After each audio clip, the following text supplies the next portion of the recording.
Hello दोस्तों, आप सभी का स्वागत है। मेरा नाम शिवानी। मैं दुल्हन बनी अपने जीजा जी का इंतज़ार कर रही थी, क्योंकि मेरे जीजा जी ही मेरी शादी हुई थी और अब वह मेरा पति बन चुका था। मेरे जीजा जी ने ही मेरी बहन को मारा था, यह बात सिर्फ मैं जानती थी।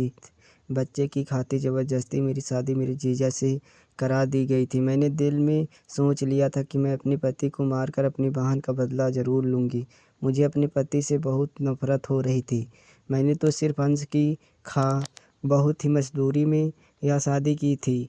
उसके पास गाड़ी बंगला सब कुछ था। इसी वजह से मेरी माँ ने मुझे बलि चढ़ा दिया था। मेरी सौगीन बहन मुझे हर बात बताती थी कि मेरा पति मुझ पर किस तरह जुल्म रखता है, वह इंसान से कैसे हैवान बन जाता है और उसके शरीर पर लगे घाव इस बात की गवाही भी देते थे। मगर वह लोगों के सामने इस कदर अच्छा बन जाता है कि कहीं नहीं सकते कि वह इतनी हैवानियत भी कर सकता है।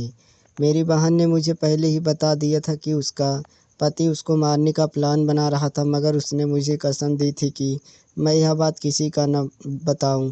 मैं सब कुछ खुद ही हैंडल कर लूँगी। और फिर एक रोज़ मुझे पता चला कि मेरे जीजा सदुल ने अंश को उसकी शादी के पास छोड़कर मेरी बहन को पहाड़ी इलाके की तरफ जाने का प्लान बनाया है। जब मेरी बहन ने मुझे फ़ोन की तो बहुत परेशान लग रही थी, और तब मेरी बहन ने मुझे एक ऐसी बात कही जिसे सुनकर मैं बुरी तरह से चौंक गई थी। मेरा दिल ज़ोर से धड़क रहा उठा था। मैंने अपनी बहन से बार बार सवाल किया कि क्या वह ठीक है, मगर वह बात बदल दी और कहा वापस आकर बात करूंगी। और फिर दूसरे दिन हमें खबर मिली जिसने हमारे सिर पर बिजली गिरा दी थी। मेरी बहन और मेरे जीजा का बहुत ही बड़ा एक्सीडेंट हुआ था। हमारा घर दुखी से पागल हो गया था। मेरे जीजा की बात ने हमारे होश उड़ दिए। उन्होंने बताया कि हादसे में जब मेरी बहन का पहाड़ों से नीचे गिरी तो उसकी लाश अब तक नहीं मिली है। हम बुरी तरह रोने लगे थे। मेरी बहन मुझे हमेशा के लिए छोड़ के इस दुनिया से चली गई थी। और किस्मत का खेल देखो, मुझे अपनी बहन का आखिरी चेहरा देखने का नसीब नहीं हुआ था। मेरा दिमाग इसी बात को सोच सोच कर पागल हो रहा था। मुझे लगता था कि वहाँ पहाड़ों पर अकेली पड़ी होंगी और हम घर में मज़े से बैठे हैं। मेरे जीजा लौट कर आए तो हमने देखा कि उसको भी थोड़ी बहुत छोटी चोटी आई हुई थी।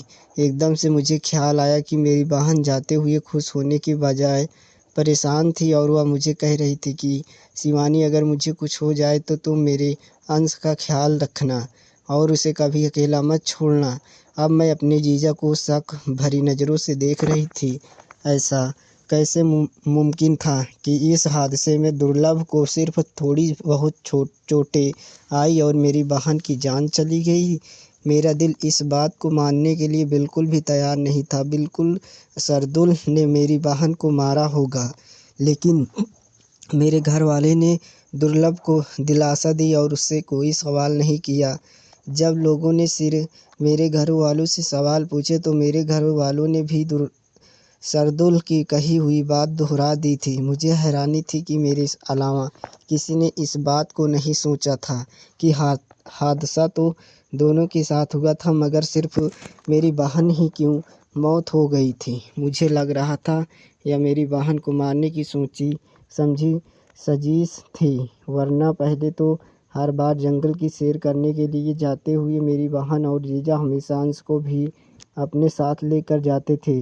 मगर इस बार वह पहले से ही अंश को उसकी दादी के पास छोड़ कर गए थे। जब मैंने अपने शक के बारे में अपने घर वालों से बात की तो वह मुझे गुस्से में डांटने लगे थे और बोले कि तुमने अपनी बहन की मौत का कुछ ज़्यादा ही सदमा ले लिया है, इसीलिए इधर उधर की बातें तुम्हारे दिमाग में आने लगी है और अपने जीजा जैसी शरीफ इंसान पर इल्ज़ाम लगा रही हो।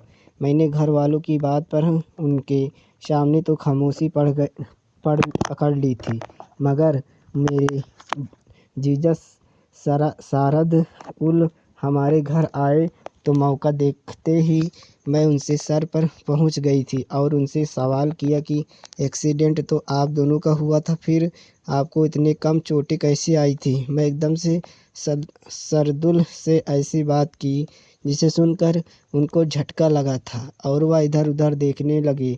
मैंने कहा कि वह मुझसे कुछ नहीं छुपा सकते, क्योंकि मेरी बहन ने जाने से पहले ही मुझे सब सच बता दिया था। मैंने महसूस किया था कि मेरी बात पर सरदुल की शक्ल पर जो एक्सप्रेशन आए थे वह कुछ मुजारिम वाले थे। फिर सारुल संभाल कर मुझसे बोले कि अगर तुम जानती हो तो फिर और भी अच्छी बात है, मगर सच्चाई किसी को बताओगी तो कौन विश्वास करेगी, इसीलिए खामोश रहो और मुझसे सवाल मत करो। सारुल की दिलेरी पर फटी फटी आंखों में उन्हें देख रही थी। सरदुल ने हमारे घर आना बंद कर दिया और अंश को भी कुछ दिन के बाद हमारे घर से ले गए थे। हमारे घर में भी सब मेरी बहन की मौत पर सब्र आ चुका था, मगर मेरे दिमाग से मेरी बहन नहीं जा रही थी। सरोल के शब्द मुझे बहुत ही ज़्यादा तकलीफ़ पहुंचा रहे थे।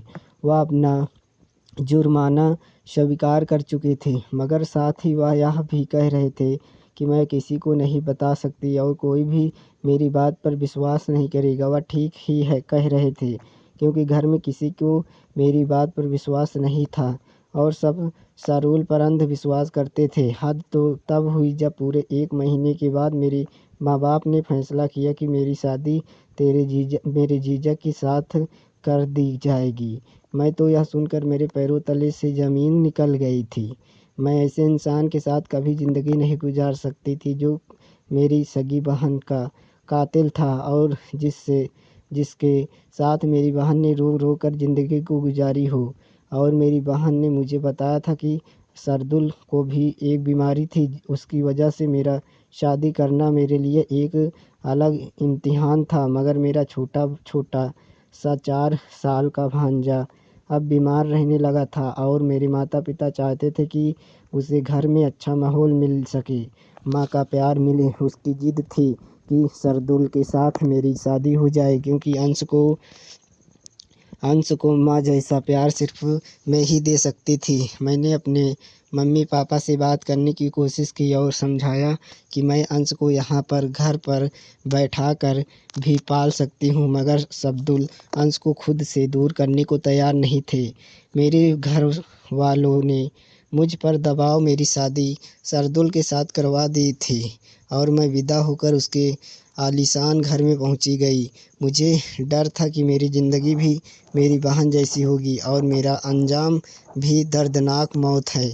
मुझे रोना आ रहा था, क्योंकि मेरे घर वालों सरदुल की असलियत से जानकार न होने की वजह से पहले ही एक बेटी को गंवा चुके हैं और अब दूसरी बेटी भी दे बैठे थे। मैं दुल्हन बनी सरदुल के कमरे में बैठी रो रही थी। अंश मुझे माँ के रूप में देखकर खुश था और इसी खुशी में मेरे पास ही सो गया था। सरदुल जब कमरे में दाखिल हुए तो अंश को मेरे पास सोते देखा तो थोड़ी देर तक अंश के सर पर हाथ फेरते रहे। फिर वह अंश को गोद में उठाकर उसके कमरे में सुलाने ले गए थे।